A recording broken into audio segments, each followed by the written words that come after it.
अगर कोई इस फील्ड से नहीं है तो भी अगर वो इस वीडियो को देखेगा तो जनरली आपको इन वीडियोस में इंटरेस्ट आएगा। चाइना के लिए ग्रेटेस्ट कंसर्न क्या है? जैसे हमारे लिए ग्रेटेस्ट कंसर्न है, मैंने आपको बताया था, सिलीगुड़ी कॉरिडोर और चिकन नेक कॉरिडोर। चाइना के लिए greatest concern is Malacca dilemma of China. China का 90% जो ऑयल शिपमेंट है वो स्ट्रेट ऑफ मलाक्का से पास होता है, तो Chinese energy supplies will always remain to oil shock due to geopolitical differences. As Chinese influence kept on increasing in Indian Ocean region through this so-called string of pearls policy, string of pearls strategy, इसने हिंदुस्तान के लिए उसके सी lanes of communication को protect करना एक बड़ा challenging task बना दिया है कि मैं हर वीक में एक वीडियो आपके लिए लेकर आऊँगा जो इंटरनेशनल इशू से रिलेटेड होगा, इंडियन पॉलिटी से रिलेटेड होगा और इंडियन गवर्नेंस से रिलेटेड होगा। Those topics will be considered as an important topic for your UPSC syllabus as well as for general understanding also. अगर कोई इस फील्ड से नहीं है तो भी अगर वो इस वीडियो को देखेगा तो जनरली आपको इन वीडियोस में इंटरेस्ट आएगा। इन जियोपॉलिटिकल इवेंट्स पर या इंडियन पॉलिटी के टॉपिक्स पर इन वीडियोस का पर्पस ये होगा कि मैं एक डिटेल एक्सप्लेनेशन आपको प्रोवाइड करूं जिससे आप यूपीएससी का आंसर भी बहुत सक्सेसफुली लिख पाएँ, प्लस आपकी अंडरस्टैंडिंग भी सब्जेक्ट को लेकर बढ़े। तो मेरी पूरी कोशिश होगी कि इन वीडियोस को मैं बहुत ज़्यादा एकेडमिक ना बना करके ऐसा बनाऊं कि अगर कोई सिविल सर्विसेज की तैयारी करता है तो वो इन वीडियोस के ज़रिए 250 वर्ड्स का आंसर आसानी के साथ लिख पाए। अगर कोई सिविल सर्विसेज की फील्ड का नहीं है तो भी it will remain an area of interest for them. मतलब ये एक ऐसा वीडियो होगा जिन वीडियोस को देखने के बाद आपको ऑटोमेटिकली इंटरनेशनल इश्यूज में, जियोपॉलिटिकल इवेंट्स में इंटरेस्ट आना शुरू होगा and you will start visualising what will happen next, what is happening right now in the world. इन सारे एंगल पर हम लोग इस सीरीज़ के वीडियोस में डिस्कस करेंगे। तो आज का वीडियो एक बड़े इंटरेस्टिंग टॉपिक पर है, string of pearls and necklace of diamond. So let us discuss about those videos. जैसा मैंने आपको पिछले क्लास में बताया था, पिछले क्लास में कुछ मेरे पास कंसर्न्स आए थे, जैसे लाइट के इशू की वजह से मैपिंग थोड़ी क्लियर नहीं थी। तो इस वीडियो में मैं मैप को और ज़्यादा क्लियर करने की कोशिश करूँगा और मैंने इसीलिए लाइट को भी मैनेज कर दिया है पूरे स्टूडियो में। So let us discuss about string of pearls and necklace of diamond strategy of India. सबसे पहले तो डिस्कस करते हैं मैप। मैप क्या कहता है? पहले इस मैप को देखिए। मैंने आपको बताया था कि पूरे एशिया में या पूरे इंडियन ओशन रीजन में, लास्ट वीडियो में मैंने आपको बताया था there are 3 diplomatic choke point. वो तीनों ही इंपॉर्टेंट एनर्जी रूट्स हैं, जैसे for example strait of Hormuz, Bab al Mandeb और तीसरा मैंने आपसे कहा था strait of Malacca. These are 3 most important diplomatic choke point और ये most important oil trade routes भी हैं। हर कंट्री के अपने जियोपॉलिटिकल कंसर्न्स होते हैं और हर कंट्री अपने एक्शंस के ज़रिए अपने उन जियोपॉलिटिकल कंसर्न्स को दूर करने की कोशिश करता है। फॉर एग्जांपल, चाइना के लिए ग्रेटेस्ट कंसर्न क्या है? जैसे हमारे लिए ग्रेटेस्ट कंसर्न है, मैंने आपको बताया था फर्स्ट इस सीरीज़ के वीडियो में, सिलीगुड़ी कॉरिडोर और चिकन नेक कॉरिडोर। चाइना के लिए ग्रेटेस्ट कंसर्न क्या है? चाइना के लिए greatest concern is Malacca dilemma of China. क्यों Malacca dilemma of China is considered as the greatest strategic concern and a strategic dilemma for China? उसके पीछे का रीज़न ये है that 90% of China's energy supplies it passes through Strait of Malacca। 90% जो oil shipment है China का, it passes through Strait of Malacca। So Strait of Malacca will remain an area of concern for China। Strait of Malacca will remain a cause of security dilemma of China, energy dilemma for China. China को हमेशा ये fear रहेगा कि अगर Indian ocean region में geopolitical disturbance create करवा दिया जाए तो स्ट्रेट ऑफ मलाक्का को रोका जा सकता है। स्ट्रेट ऑफ मलाक्का कुछ नहीं, it's a narrow strip of water. अगर इसके माउथ पर 2 वॉरशिप खड़े कर दिए जाए so entire strait of Malacca can be choked. Strait of Malacca में ना कोई आ सकता है ना कोई जा सकता है। 90% of Chinese energy supplies it passes through Strait of Malacca। So Strait of Malacca को लेकर के Chinese vulnerability बनी रहेगी। चाइना अपने इसी vulnerability को काउंटर करने के लिए स्ट्रिंग ऑफ पर्ल्स की स्ट्रैटेजी लेकर आया है। क्या स्ट्रिंग ऑफ पर्ल्स एक ऑफिशियल चाइनीज स्ट्रैटेजी है? या नेकलेस ऑफ डायमंड एक ऑफिशियल इंडियन स्ट्रैटेजी है to counter China? No, it is not an official or counter, it is not an official Chinese strategy, and necklace of diamond is not an official Indian strategy to counter China.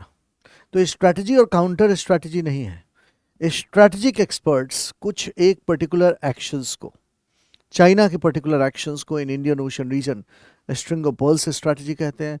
हमारे कुछ particular actions को strategic experts they call it necklace of diamond strategy, but these two are not official Indian strategy, इस बात को ध्यान में रखिएगा।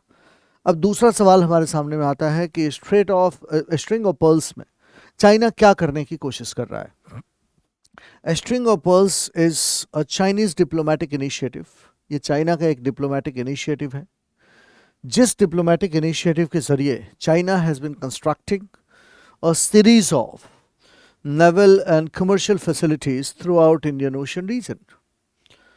पूरे के पूरे Indian Ocean region में they want to create a series of commercial and naval facilities ranging from eastern coast of China, passing through South China Sea, then passing through Strait of Malacca, then passing through entire Indian Ocean region, reaching to Persian Gulf and then passing through Bab al Mandeb and eastern coast of Africa. इस पूरे के पूरे area में China has constructed a series of commercial and military facilities, जिससे China की security dilemma को with respect to strait of Malacca can be resolved. तो मैंने आपसे कहा कि one of the greatest foreign policy dilemma of China is Malacca dilemma. What do we mean by Malacca dilemma? Malacca dilemma is a geostrategic dilemma of China. The 90% of Chinese energy supplies passes through Strait of Malacca. It remains vulnerable to any geopolitical difference in Indian Ocean region. If there is any geopolitical difference near Strait of Malacca in Indian Ocean region, it is likely to cause trouble for China's energy supplies because 90% of Chinese oil shipment it passes through Strait of Malacca. China का 90% जो oil shipment है वो straight of Malacca से पास होता है। तो Chinese energy supplies will always remain to oil shock due to geopolitical differences. और इसी ऑयल शॉक को, स्ट्रेटेजिक डिलेमा को रिसॉल्व करने के लिए they have taken a number of steps. क्या स्टेप्स लिए उन्होंने? पूरे इंडियन ओशन रीजन में they have constructed a series of commercial and naval facilities. अगर आप देखेंगे तो Chinese port, Chinese finance port in Tanzania, China built rail link, then Port Sudan, Djibouti, etc. So a series of commercial and military facilities throughout Indian Ocean region can be seen. आज के date में अगर आप इस पूरे के पूरे area को देखेंगे तो मैंने आपको पिछले क्लास में ये बात समझाई थी। मैंने आपको पिछले क्लास में क्या बताया था? मैंने आपको पिछले क्लास में ये चीज़ बताई थी कि अगर लास्ट लेक्चर में जब मैंने आपके साथ डिस्कस किया था तो मैंने आपसे ये बताया था कि पूरे के पूरे अफ्रीका में China has been constructing a series of commercial and military facilities. For example port Sudan से लेकर के और जो चाइना बिल्ट रेल लिंक है वो खार्तूम तक है, या जो तंजानिया में उन्होंने पोर्ट डेवलप किया है, और जिबूटी में जो मैंने आपको लास्ट लेक्चर में बताया था जो उन्होंने पोर्ट डेवलप किया है, उनका first ever overseas military base है। ग्वादर साउथ वेस्टर्न पाकिस्तान में जो उन्होंने पोर्ट डेवलप किया है, और एक और पोर्ट अगर ईरान और यूएस वॉर रुक जाता है तो वो स्ट्रेट ऑफ हॉर्मुज के माउथ पर डेवलप करने वाले हैं जास्क पोर्ट ईरान में, जो स्ट्रेट ऑफ हॉर्मुज पे उनके प्रेजेंस को बहुत सिग्निफिकेंटली इंक्रीज कर देगा। They have also built a commercial facility in Male. Then Hambantota southernmost point of Sri Lanka, जो एक बड़ा इंपॉर्टेंट स्ट्रेटेजिक लोकेशन है। देन चिटागोंग इन बांग्लादेश और क्याकप्यू इन म्यांमार, उसके बाद Cambodia. So throughout Indian ocean region they have created a series of commercial and military facilities. Objective क्या है? Objective है the objective of string of pearls policy which is also considered as a diplomatic strategy of India China to choke India in its own backyard. तो strategic expert कहते हैं कि string of pearls का objective है India को South Asia में box कर देना, इंडिया को साउथ एशिया में बांध करके रख देना, और ऐसा कंडीशन इंडियन ओशन में क्रिएट कर देना कि अगर जियोपॉलिटिकल स्ट्रगल, अगर वॉर का सिचुएशन आता भी है, so India won't be able to do much. अगर हिंदुस्तान वॉर की कंडीशन में कोशिश भी करता है कि स्ट्रेट ऑफ मलाक्का को बंद करके चाइनीज एनर्जी सप्लाईज को रोक दे, तो हिंदुस्तान ऐसा नहीं कर पाए। And that is why they have been increasing Chinese influence throughout Indian ocean region. पिछले लगभग 20 ईयर्स से 15-20 ईयर्स से इस पर काम हो रहा है। अराउंड 21st सेंचुरी की शुरुआत से उन्होंने इस पर काम करना स्टार्ट कर दिया था। And now Chinese are having commercial and military facilities throughout Indian ocean region. जो मैंने आपको इंडियन ओशन वाले, जो जियोपॉलिटिक्स ऑफ इंडियन ओशन वाले वीडियो में भी बताया था कि पूरे इंडियन ओशन रीजन में, चाहे मालदीव हो, चाहे श्रीलंका में हमबंदोता हो, चाहे ग्वादर पोर्ट हो, इस ग्वादर के कंपैरिजन में हम लोग चाबहार डेवलप कर रहे हैं। चाहे वो ग्वादर पोर्ट हो, चाहे वो पोर्ट सूडान हो, चाहे वो जिबूटी में पोर्ट हो, चाहे वो तंजानिया में पोर्ट हो, so everywhere China has been creating a series of military and commercial facilities. अब यहाँ पर जो ग्वादर पोर्ट है, बेसिकली इस ग्वादर पोर्ट का ऑब्जेक्टिव क्या है? इस ग्वादर पोर्ट का ऑब्जेक्टिव है, इसी से 100 किलोमीटर दूर यहाँ पर हमने चाबहार पोर्ट डेवलप किया है। ऑब्जेक्टिव क्या है ग्वादर पोर्ट का? ऑब्जेक्टिव ग्वादर पोर्ट का है, they want to resolve their Malacca dilemma to an extent. उनको ऐसा लगता है कि अगर वॉर के कंडीशन में हमारे ऑयल शिपमेंट को स्ट्रेट ऑफ मलाक्का में रोक देता है हिंदुस्तान, तो उस पीरियड में during the duration of war, जो ईस्ट अफ्रीका से और जो पर्शियन गल्फ से और बाब अल मंदेब से ऑयल सप्लाई ग्वादर पोर्ट के ज़रिए, रेल रोड लिंक के ज़रिए चाइना में पहुंचाया जा सकता है। लेकिन ईजियर सेड देन डन, ये इतना आसान उनके लिए नहीं होगा कि वो इस चाइना पाक इकोनॉमिक कॉरिडोर के ज़रिए इस रेल लिंक को पहुंचा पाएंगे, जो ग्वादर से शुरू होकर के और सिंचियांग तक पहुंचता है। अब यहाँ पर एक और इंटरेस्टिंग बात है कि स्ट्रिंग ऑफ पर्ल्स, मैंने आपसे कहा, it is an analytical term use to describe China's growing influence in Indian ocean region. ये कोई ऑफिशियल चाइनीज स्ट्रैटेजी नहीं है, ध्यान रखिएगा इस चीज़ को। It is not an official Chinese strategy, it is an analytical term. It is an analytical tool to describe China's growing influence in Indian Ocean region, which is related to maritime security, India's maritime security, regional influence, protection of sea lines of communication, etc. सबसे पहले इसकी बात 2005 में बूज Elon Hamilton report में हुआ था। And then China has been, इसी policy को स्ट्रिंग ऑफ पर्ल्स का नाम दिया गया, but China has not called this policy officially as string of pearls. India कहता है कि ये चाइनीज स्ट्रैटेजी है हिंदुस्तान को चोक करने की इंडियन ओशन रीजन में।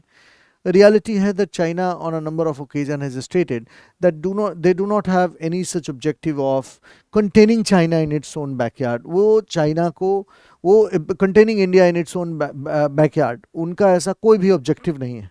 नाउ हमारा कंसर्न, इम्प्लीकेशंस फॉर इंडिया क्या है with respect to China's string of pearls policy? पहला इम्प्लीकेशन हमारे लिए है कि maritime security concern. Greater Chinese presence in Indian ocean region will obviously create challenges for India, challenges for India's security, challenges for India's energy security, and moreover जो हिंदुस्तान का influence है इस reason में, वो चाइनीज इन्फ्लुएंस की वजह से it will keep on वेनिंग over the years. तो ये हमारे लिए one of the great implications है। दूसरा, हमारा regional influence obviously it will reduce considerably because China is having great financial power, great military power. हमारे लिए सी लाइंस ऑफ कम्युनिकेशन को प्रोटेक्ट करना, it remains an area of concern because of growing Chinese influence. अब तक तो China के लिए Malacca dilemma एक कंसर्न था, क्योंकि 90% उनका ऑयल शिपमेंट इस एरिया से पास होता था। But as Chinese influence kept on increasing in Indian Ocean region through this so-called string of pearls policy, string of pearls strategy, इसने हिंदुस्तान के लिए उसके सी लेन्स ऑफ कम्युनिकेशन को प्रोटेक्ट करना एक बड़ा चैलेंजिंग टास्क बना दिया है। और मोरओवर जो ग्वादर पोर्ट है, जो चाइना और पाकिस्तान के कोऑपरेशन को भी प्रमोट करता है इन साउथ वेस्टर्न पाकिस्तान, जहाँ से वो स्ट्रेट ऑफ मलाक्का में वॉर के ड्यूरेशन में ना आकर के वो सीधे ग्वादर के जरिए, रेल रोड लिंक के जरिए they will enter into China. लेकिन ईजियर सेड देन डन, ये इतना आसान नहीं है कि वो ऐसा कर पाएंगे। लेकिन हाँ, इस बात की पॉसिबिलिटी है। तो हमारे लिए मैरीटाइम कंसर्न्स हैं, रीजनल इन्फ्लुएंस हमारा वेन होगा, हमारे लिए मैरीटाइम जो सी लेन्स ऑफ कम्युनिकेशन है उसका प्रोटेक्शन, और चाइना और पाकिस्तान के बीच में cooperation will greatly increase. Moreover, Indian ocean region का नाम इंडियन ओशन इसलिए है because India is the greatest power of the region. Hindustan ही इस पूरे रीजन की सबसे बड़ी पावर है, इसलिए पूरे ओशन का नाम इंडियन ओशन है। अब इसका मतलब है कि फ्यूचर में हम यहाँ पर प्री डोमिनेंस एंजॉय करते थे, लेकिन चाइना के प्रेजेंस की वजह से there will be increasing competition in entire Indian ocean region. Indian ocean region में कंपटीशन चाइना के प्रेजेंस की वजह से will significantly increase. And moreover, हमारे यहाँ पर एक चुनौतियाँ और भी हो जाएंगी कि हमारी डिफेंस और मिलिट्री प्रिपेयर्डनेस, हम उसके लिए नेवल मॉडर्नाइजेशन करने की कोशिश कर रहे हैं। क्वाड कंट्रीज़ के साथ हम कोलैबोरेट करने की कोशिश कर रहे हैं, India Japan Australia and USA. एक और कंसर्न्स है, हम ये मानते हैं कि जो चाइना लेड इकोनॉमिक डेवलपमेंट है that is not good for countries. जो चाइना के डेट ट्रैप डिप्लोमेसी है, डेट ट्रैप डिप्लोमेसी मतलब डेट का, अपने फॉरेक्स रिजर्व का चाइना इस्तेमाल करता है across the world infrastructure create करने में, कमर्शियली अनवायबल प्रोजेक्ट में इन्वेस्ट करके, और वहाँ पर अपना इन्फ्लुएंस चाइना बढ़ाता है, और उन कंट्रीज़ के लिए एक डेट ट्रैप की स्थिति हो जाती है। वो कंट्री अपने डेट को चुका नहीं पाएंगी, क्योंकि जिस रेट ऑफ इंटरेस्ट पर चाइना उनके यहाँ इंफ्रास्ट्रक्चर बनाता है, उस रेट ऑफ इंटरेस्ट पर उस इंफ्रास्ट्रक्चर के फंडिंग चाइना की होती है, चुका पाना किसी भी डेवलपिंग कंट्री के लिए एक बहुत चैलेंजिंग टास्क होता है। जैसे चाइना इंफ्रास्ट्रक्चर प्रोजेक्ट के लिए लोन देता है at a rate of 6%, 7%, sometimes even 8%, और पूरा का पूरा जो टर्म्स एंड कंडीशन होता है वो ओपेक होता है, क्लियर नहीं होता है। हमारा ऐसा मानना है कि ये पूरे के पूरे रीजन को डेट ट्रैप वाले कंडीशंस में ले आएगा, Chinese debt trap. So every country जो भी चाइना के प्रोजेक्ट को, जो भी अपनी कंट्री में चाइना के प्रोजेक्ट को अलाउ करेंगी, those countries must have taken billions of dollars of Chinese debt, और उनके लिए चाइनीज डेट चुकाना will become an impossible task. ये उनके लिए कमर्शियली अनवायबल प्रोजेक्ट होगा। हमारा एक ये भी कंसर्न है कि ये पूरे के पूरे रीजन में उनकी स्ट्रिंग ऑफ पर्ल्स पॉलिसी की वजह से, जिसमें वो कमर्शियल और मिलिट्री फैसिलिटी डेवलप कर रहे हैं, ये इस रीजन की कंट्री को, इंडियन ओशन रीजन की कंट्री को, those countries will start walking into Chinese debt trap. चाहे वो मालदीव हो, चाहे वो श्रीलंका हो, all these countries have walked into Chinese debt trap. Now India का क्या रिस्पांस है? तो मैंने geopolitics of Indian ocean region में आपके साथ डिस्कस किया था। A number of steps so far have been taken by India. For example, Sagar project, security and growth for all in the region, जिसमें हम अपने इन्फ्लुएंस को पूरे के पूरे इंडियन ओशन रीजन में इंक्रीज करने की प्लानिंग कर रहे हैं। देन इंडिया की एक्ट ईस्ट पॉलिसी, इस पर किसी सेपरेट वीडियो में बनाऊंगा। एक्ट ईस्ट पॉलिसी बड़ा इंपॉर्टेंट टॉपिक है। ये एक्ट ईस्ट पॉलिसी क्या है? इसमें हम साउथ ईस्ट एशियन रीजन में के साथ एक्सटेंसिव टाइज एस्टैब्लिश कर रहे हैं। प्लानिंग हमारी ये है कि इंडिया के नॉर्थ ईस्टर्न स्टेट्स के जरिए पूरे के पूरे साउथ ईस्ट एशिया को इंटीग्रेट कर दिया जाए। जापान कहता है कि इंडिया का north eastern states are like convergence point of Indo Pacific region, क्योंकि नॉर्थ ईस्टर्न स्टेट्स के जरिए, लैंड रूट के जरिए पूरे South Asia, north eastern states and then India, इसको लैंड रूट के जरिए कनेक्ट किया जा सकता है। जापान चाहता है कि हमारी एक्ट ईस्ट पॉलिसी और जापान की साउथ ईस्ट एशिया पॉलिसी का कन्वर्जेंस हो जाए, और वो इस पॉलिसी के कन्वर्जेंस में सबसे इंपॉर्टेंट कंपोनेंट मानता है development in India's north eastern states, infrastructure development in India's north eastern states. इसीलिए मैंने आपसे कहा कि इंडिया की act east policy, it is one of the responses. Response कैसे है? हम पूरे साउथ ईस्ट एशिया में ये कोशिश कर रहे हैं अपने इन्फ्लुएंस को इंक्रीज करने की। अगर हमारा इन्फ्लुएंस इंक्रीज होगा तो ये चाइनीज़ कंटेनमेंट में हमें बहुत ग्रेटली हेल्प करेगा। हालांकि ईजियर सेड देन डन, इसके और भी एंगल है।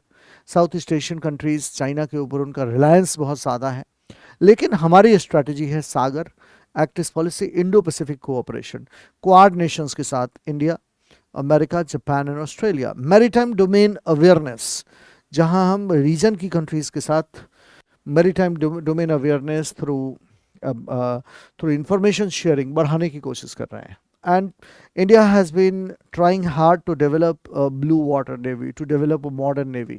Modern navy की क्या परिभाषा होती है? मॉडर्न नेवी की परिभाषा होती है the navy which is having the capacity to exert its influence beyond 200 nautical miles.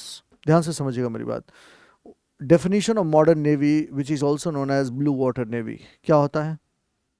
A navy which is having the capability to exert its influence beyond 200 nautical miles. एक ऐसी नेवी जो 200 nautical miles के beyond अपने influence को exert करने वाले position में होती है. Such navy is known as blue water navy. So we are also trying to ensure our naval modernization to counter China. So these are India's responses to counter China's string of pearls strategy. First मैंने आपसे कहा obviously Sagar, security and growth for all in the region, India की act east policy, India की neighbourhood first policy जिसमें हमने कहा कि हमारी फर्स्ट प्रायोरिटी हमारे नेबर्स रहेंगे, स्ट्रॉन्गर इकोनॉमिक और स्ट्रैटेजिक टाइज हम उनके साथ इस्टेब्लिश करेंगे, हमारा इंडो पैसिफिक कोऑपरेशन पूरे इंडियन ओशन रीजन की कंट्री के साथ जो मैरीटाइम डोमेन अवेयरनेस है वो इंक्रीज करना, इंफॉर्मेशन की शेयरिंग करना, and then naval modernisation of India. All these projects are likely to transform India's position in Indian ocean region. जो हमारा एक आंसर होगा to China's string of pearls policy. Necklace of diamond strategy क्या है? Again जैसे string of pearls policy of China is not an official Chinese policy, उसी तरीके से हमारी जो चाइना कभी ये एक्सेप्ट नहीं करता है कि स्ट्रिंग ऑफ पर्ल्स पॉलिसी के जरिए वो इंडिया को कंटेन करना चाहता है या इंडिया को वो डिप्लोमेटिकली बॉक्स करना चाहता है इन इट्स ओन बैकयार्ड. लाइकवाइज जो नेकलेस ऑफ डायमंड स्ट्रैटेजी है, ये स्ट्रैटेजी एक ऑफिशियल स्ट्रैटेजी नहीं है, लेकिन स्ट्रैटेजिक एक्सपर्ट्स इस टर्म को यूज करते हैं stating that through it's necklace of diamond strategy India is India's counter containment policy of China. It is जिसके ज़रिए हम चाइना के नेबर्स के साथ मैरीटाइम पार्टनरशिप में इस्टेब्लिश कर रहे हैं, उनके साथ हम कोलैबोरेशन बढ़ा रहे हैं, डिफेंस कोलैबोरेशन बढ़ा रहे हैं. So it is often perceived as a counter to China's, as an answer to China's string of pearls policy. Moreover it is not a formally announced government doctrine. ये कोई officially announce government doctrine नहीं है. It is an expression rather than government announce doctrine जिसके ज़रिए हम China को contain करने की कोशिश कर रहे हैं. कैसे? तो necklace of diamond strategy, China के नेबर्स के साथ हम अपने कोलैबोरेशन को इंक्रीज कर रहे हैं. जैसे फॉर एग्जांपल जापान के साथ हमारी स्ट्रैटेजिक पार्टनरशिप है. India is also having massive presence in Mongolia. Chabahar port, Chabahar के ज़रिए पूरे के पूरे सेंट्रल एशिया, रशिया तक पहुंचने की हम प्लानिंग कर रहे हैं इस रूट के ज़रिए. दुक्म पोर्ट ओमान में, ये हमारी एक स्ट्रैटेजी है कि वो चाइना की स्ट्रिंग ऑफ पर्ल्स पॉलिसी की काउंटर स्ट्रैटेजी होगी. Then Assumption island in Seychelles, Agalega island, Agalega port in Mauritius, Sabang in Indonesia, Trincomalee port in Sri Lanka, Changi airport in Singapore, Vietnam के साथ डिफेंस कोलैबोरेशन, वियतनाम के साथ strategic partnership जिसके ज़रिए जिस तरीके से चाइना इंडिया को इंडियन ओशन रीजन में बॉक्स करने की प्लानिंग कर रहा है, घेरने की प्लानिंग कर रहा है पूरे इंडियन ओशन रीजन को अपना जोन ऑफ इन्फ्लुएंस बना के बाय इस्टेब्लिशिंग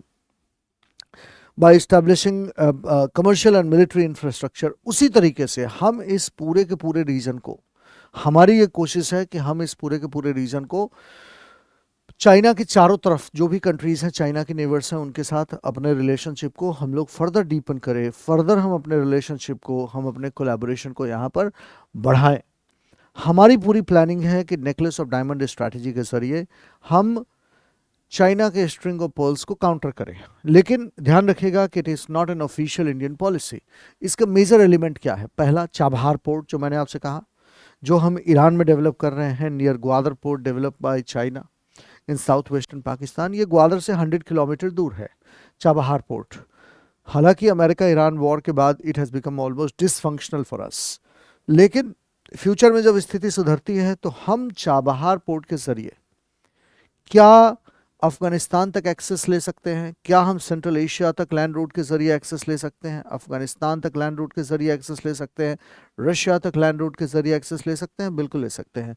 और फर्दर उस रूट को आगे बढ़ा सकते हैं, बिल्कुल बढ़ा सकते हैं। For example international north south trade corridor, जो जिसमें there are 12 countries involved, 7200 kilometre long trade and transit corridor है। अब यूएस और ईरान के वॉर के बाद ये कितना सक्सेसफुल होगा, nobody has got any idea, लेकिन हाँ, ये हमारी एक स्ट्रेटजी का पार्ट ज़रूर है। देन जो हम ओमान में एक पोर्ट हमने डेवलप किया है, जो हमें ग्रेटर लॉजिस्टिकल फैसिलिटी प्रोवाइड करेगा, या जो हमने आगलेगा मॉरिशस में डेवलप किया है, जो हमारे मैरीटाइम सिक्योरिटी के लिए, protection of important sea lanes of communication के लिए, हमारे जो एनर्जी सप्लाईज के लिए, ट्रेड सप्लाईज के लिए बहुत इंपॉर्टेंट है। देन सेशल्स में जो हमने अजम्पशन आइलैंड, जिसके ज़रिए हमारी पूरी कोशिश है कि पूरे के पूरे रीजन में अपने इन्फ्लुएंस को बढ़ाया जाए। सबांग इंडोनेशिया, हम मंगोलिया के साथ स्ट्रैटेजिक टाइज इस्टेब्लिश कर रहे हैं। वियतनाम के साथ हमने स्ट्रैटेजिक टाइज इस्टेब्लिश किया है। इन सारी कंट्रीज़ के साथ स्ट्रैटेजिक टाइज इस्टेब्लिश करने का ऑब्जेक्टिव क्या है? Containment of China. तो इस पूरे diamond necklace of diamond strategy का ऑब्जेक्टिव क्या है? पहला, ये इंडिया की मैरीटाइम सिक्योरिटी को इम्प्रूव करेगा फर्दर, क्योंकि पूरे के पूरे रीजन में हमारे इन्फ्लुएंस को इंडियन ओशन रीजन में सिग्निफिकेंटली इंक्रीज करेगा। दुक्म port in Oman, Agalega in Mauritius, Assumption Island in Seychelles, then Sri Lanka में Trincomalee port, Sabang port in Indonesia, Andaman and Nicobar जो हमारा अपना है, लक्षद्वीप आइलैंड। तो हम इंडियन ओशन रीजन में चाइना जो हमें काउंटर करने की कोशिश कर रहा है, हम चाइना को काउंटर करने की स्ट्रैटेजी पर काम कर रहे हैं। हम इन नेकलेस ऑफ डायमंड स्ट्रैटेजी के ज़रिए अपने important sea lanes of communication को प्रोटेक्ट कर पाएंगे, जिससे हमारी एनर्जी वल्नरेबिलिटी कम होगी और हमारी एनर्जी सिक्योरिटी बढ़ेगी। और जो चाइना का ग्रोइंग इन्फ्लुएंस है, that can also be contained by India. ये पूरे के पूरे रीजन में, इंडो पैसिफिक रीजन में हमारी बाकी के देशों के साथ पार्टनरशिप को इंक्रीज करेगा। मैरीटाइम डोमेन अवेयरनेस, जिसमें हम नेशंस के साथ सिग्निफिकेंटली कोलैबोरेट करना स्टार्ट करेंगे। जो नेशंस के साथ हमारा कोलैबोरेशन होगा वो हमें सिग्निफिकेंटली हेल्प करेगा नॉलेज शेयरिंग में। So that is how China's necklace of diamond strategy, which is not an official doctrine of government of India, but it is certainly one of the policies through which India will try to contain Chinese influence in the region. So that's all about China's string of pearls policy, and that's all about India's necklace of diamond strategy. तो I hope कि ये video आपको पसंद आया होगा। मेरी पूरी कोशिश है कि इन वीडियोस के ज़रिए जो भी बच्चे सिविल सर्विसेज की तैयारी कर रहे हैं, स्टेट पीसीएस की तैयारी कर रहे हैं, एटलीस्ट 150 वर्ड्स और 250 वर्ड्स का आप आंसर बहुत आसानी के साथ लिख पाए। दूसरी, मेरी पूरी कोशिश है कि मैं इन वीडियोस को जितना इंटरेस्टिंग आपके लिए बना पाऊँ। तो आप कमेंट ज़रूर कीजिएगा, अगर उसमें आपको किसी जगह पर कभी कोई मैप में क्लैरिटी नहीं आएगी तो आप मुझे बता दीजिएगा। जैसे लास्ट वाले वीडियो में एक स्टूडेंट ने मुझे मैसेज किया, वो मेरे ऑफलाइन सेंटर के स्टूडेंट थे, कि सर मैप बहुत क्लियर नहीं आ रहा है लाइट की वजह से। तो इस तरीके से मुझे आप बताइएगा फर्दर किन टॉपिक्स पे वीडियो बनाना है। नेक्स्ट टॉपिक मैं कोशिश करूंगा कि ईरान वॉर पे आपके लिए एक वीडियो बनाऊं और उसका स्ट्रैटेजिक इम्प्लीकेशंस क्या होगा। So that's all about this video. ऐसे ही वीडियो मैं हर वीक में आपके लिए फ्राइडे शाम 7 बजे लाता रहूँगा। तो इन वीडियोज़ को आप देखिए, लाइक कीजिए, शेयर कीजिए, इस पर कमेंट कीजिए, क्योंकि मैं इन वीडियोज़ पर जो आपके कमेंट हैं उनको मैं पढ़ता हूँ, आपके सजेशंस को मैं कंस्ट्रक्टिवली लेता हूँ। तो इसलिए इन वीडियोस को आप देखिए, शेयर कीजिए अपने ग्रुप में, अपने दोस्तों के साथ, फ्रेंड्स के साथ जो इस फील्ड के नहीं हैं वो भी इन चीज़ों के बारे में जान सकते हैं। So that's all about this video. Thank you.